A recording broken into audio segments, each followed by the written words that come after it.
The ZESTRON Flux Test is a chemical quick test to indicate local distribution of non-visible carboxylic flux activators on PCBAs.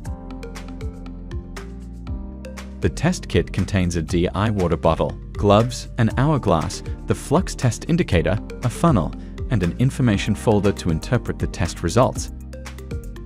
Residues on the assembly cannot be easily identified by optical inspection.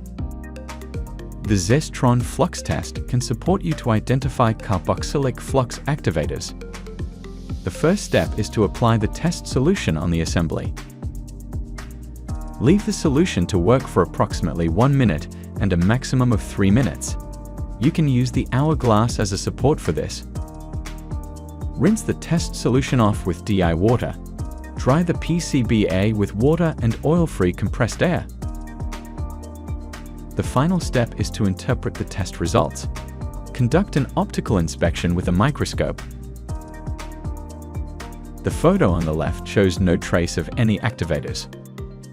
On the right-hand side, a blue color reaction occurred, indicating the presence of flux activators.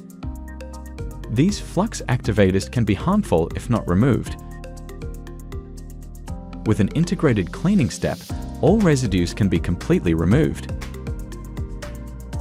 The ZESTRON Flux Test is a quick and easy test method. It requires minimal investment. No additional floor space is needed. It allows on-site sampling inspection during production. Click here for more information about our flux test or find the right analysis package to suit your needs. ZESTRON, reliability is our driver.